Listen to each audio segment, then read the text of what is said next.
നമസ്കാരം കൂട്ടുകാരെ. ഈ വീഡിയോ കാണുന്നത് പോലുള്ള ഓരോ വിദ്യാർത്ഥികൾക്കും ലൈഫിൻ്റെ പർട്ടിക്കുലർ ഒരു ഫേസിൽ, അതായത് ഇപ്പോൾ 5th സ്റ്റാൻഡേർഡിലാണെങ്കിലും 8th 11 12 അങ്ങനെയുള്ള ആ ഒരു ഫേസസിൽ വരുന്നൊരു കൺഫ്യൂഷനാണ്. സ്കൗട്ടിൽ ചേരണോ, ഗൈഡ്സിൽ ചേരണോ, ഇതിലൊക്കെ ചേർന്നിട്ട് എന്തെങ്കിലും ഉപയോഗമുണ്ടോ, NCC എന്താണ് സംഭവം, ഒരുപാട് കഷ്ടപ്പാടുണ്ടോ, SPCയിലൊക്കെ ചേർന്നാൽ പോലീസുകാരെന്തൊക്കെ ചെയ്യും, ലിറ്റിൽ കൈറ്റ്സ് എന്നൊക്കെ പറഞ്ഞാൽ കമ്പ്യൂട്ടറിൻ്റെ മുന്നിൽ വെറുതെ ഇരിക്കുന്നതാണോ, ഇതൊക്കെ പഠനത്തിന് തടസ്സമാകുമോ എന്നുള്ളതൊക്കെ സംശയങ്ങളുണ്ടാവും. ഒരുപാട് ഇതിലും അപ്പുറം ഓരോരുത്തർക്ക് സംശയം ഉണ്ടാകാം. സോ ഇന്ന് നമ്മൾ ഡിസ്കസ് ചെയ്യാൻ വേണ്ടി പോകുന്നത് ഈ ഒരു വിഷയത്തെക്കുറിച്ചാണ്. ഈ ഒരു വിഷയത്തെക്കുറിച്ച് എന്ന് പറയുമ്പോൾ ആരെയും നിർബന്ധിക്കാനല്ല, ഇതിൽ ചേരണമെന്ന് പറഞ്ഞിട്ട് നിർബന്ധിക്കാൻ വേണ്ടിയിട്ടുള്ളതല്ല. നിങ്ങളെ ഇതിൻ്റെ ബെനിഫിറ്റ്സിനെ കുറിച്ച് ബോധവാന്മാരാക്കി അതിൽ നിങ്ങൾക്ക് എന്തെങ്കിലും പ്രയോജനമുണ്ടോ എന്ന് സ്വയം തീരുമാനിക്കാൻ സഹായിക്കാനാണ്. അപ്പം ഞാനൊരു ക്വസ്റ്റ്യൻ ചോദിച്ചോട്ടെ. നമ്മൾ സാധാരണ സ്കൂളിൽ പോകുന്നത് എന്തിനാണ്?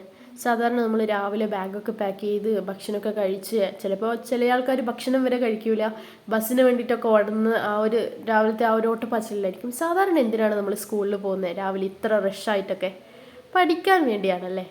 അപ്പോൾ ജീവിതത്തിൽ വിജയിക്കണമെങ്കിൽ, പഠിച്ചാൽ എന്താണ് നമുക്ക് കിട്ടുക? മാർക്ക്. അപ്പോൾ ഈ ജീവിതത്തിൽ വിജയിക്കണമെങ്കിൽ മാർക്ക് മാത്രം മതിയോ? ഒരു ഉദാഹരണത്തിലേക്കൂടി ഞാൻ പറഞ്ഞുതരാം. ഇപ്പോൾ ഒരു കമ്പനിയിൽ നമ്മൾ ജോലി ചെയ്യുകയാണ്.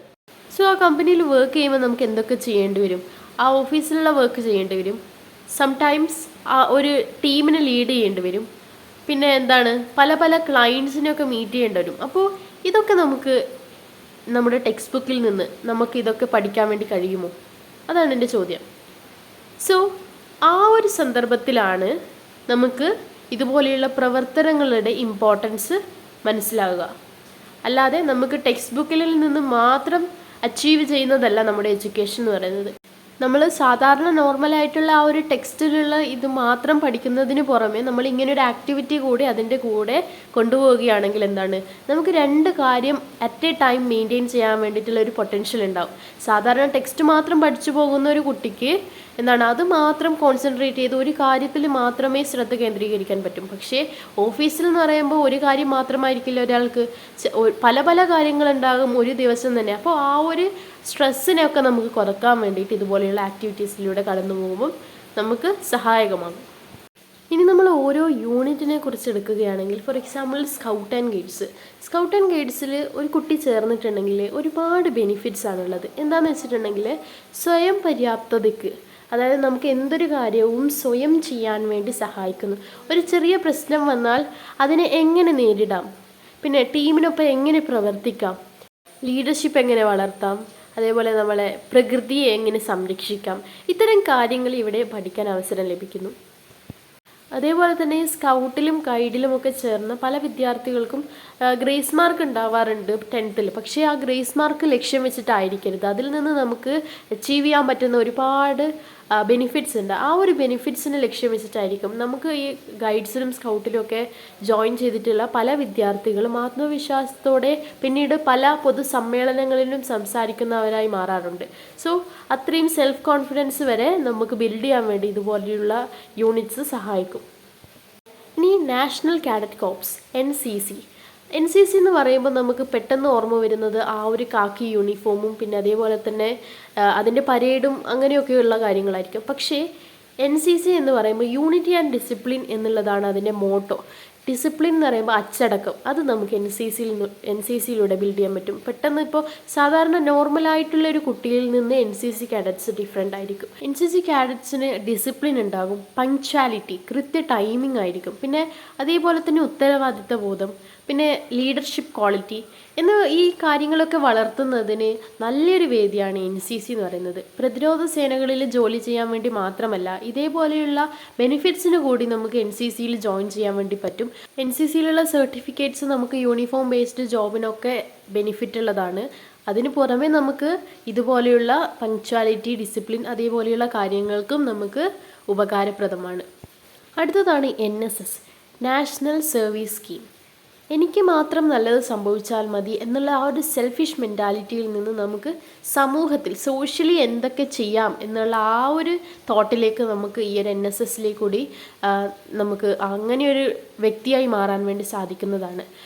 സോഷ്യൽ സർവീസസ്, ശുചിത്വ പ്രവർത്തനങ്ങൾ, പിന്നെ ബോധവൽക്കരണ പരിപാടികൾ, വിവിധ കാര്യങ്ങളെക്കുറിച്ച് ഡ്രഗ് അവയർനെസ് ആണെങ്കിലും നമ്മളുടെ എൻവയോൺമെൻറ്റ് ഡേ ഇപ്പോൾ കഴിഞ്ഞതല്ലേ ഉള്ളൂ. അപ്പോൾ അതിനെക്കുറിച്ചൊക്കെ സമൂഹത്തിന് അവയർനെസ് നൽകുന്നതിനെ കുറിച്ചാണെങ്കിലും നമ്മളുടെ സമൂഹവുമായി കൂടുതൽ അടുത്തറിയാൻ സാധിക്കുന്ന ഒരു യൂണിറ്റാണ് NSS എന്ന് പറയുന്നത്. അടുത്തതാണ് JRC, junior red cross. Junior red cross വിദ്യാർത്ഥികളിൽ മാനവികത വളർത്താൻ സഹായിക്കുന്നു. മറ്റുള്ളവരുടെ വേദന മനസ്സിലാക്കുക, അതുപോലെ തന്നെ സഹായ മനോഭാവം വളർത്തുക, ആരോഗ്യ ബോധവൽക്കരണം നേടുക എന്നിവയാണ് ഇതിൻ്റെ പ്രധാന ലക്ഷ്യങ്ങൾ.